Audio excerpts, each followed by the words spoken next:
ইসলামী বিশ্ববিদ্যালয়ে গুচ্ছভুক্ত ২০২৪-২৫ শিক্ষাবর্ষের স্নাতক শ্রেণীর বি ইউনিটের মানবিক ভর্তি পরীক্ষা শান্তিপূর্ণভাবে অনুষ্ঠিত হয়েছে। শুক্রবার ২ মে বেলা ১১টা থেকে দুপুর ১২টা পর্যন্ত সারা দেশে ১৯টি সাধারণ বিজ্ঞান এবং প্রযুক্তি বিশ্ববিদ্যালয়ের এই ভর্তি পরীক্ষা অনুষ্ঠিত হয়।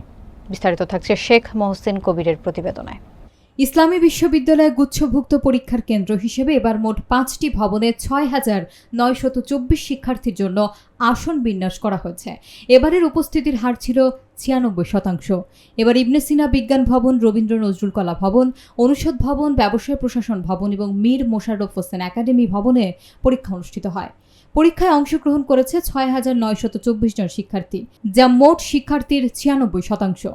প্রতিবারের মতো এবারও পরীক্ষা শুরুর আগে বিশ্ববিদ্যালয়ের উপাচার্য অধ্যাপক ডক্টর নকিব মোহাম্মদ নসরুল্লাহ প্রধান ফটকের সামনে বিভিন্ন সেবাকেন্দ্র এবং পরে পরীক্ষার হল পরিদর্শন করেন। এ সময় উপস্থিত ছিলেন উপাচার্য অধ্যাপক doctor M Yakub Ali, treasurer অধ্যাপক ডক্টর মোহাম্মদ জাহাঙ্গীর আলম এবং ভারপ্রাপ্ত রেজিস্ট্রার অধ্যাপক ডক্টর মোহাম্মদ মঞ্জুরুল হক সহ আরও অনেকে।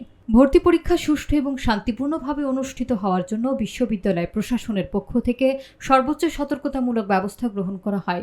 এছাড়াও শিক্ষার্থীদের প্রতিযোগিতায় proctorial body, BNCC, rover scout, স্বাস্থ্য এবং তথ্য কর্নার এবং ছাত্র সংগঠনগুলোর সাহায্য কেন্দ্র সক্রিয় ভূমিকা রাখে। উপাচার্য অধ্যাপক ডক্টর নকিব মোহাম্মদ নসরুল্লাহ বলেন, এবারের পরীক্ষা শান্তিপূর্ণভাবে অনুষ্ঠিত হয়েছে।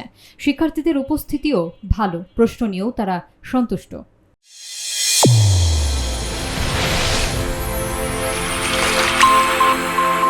চ্যানেল A1 হৃদয়ের স্পন্দন।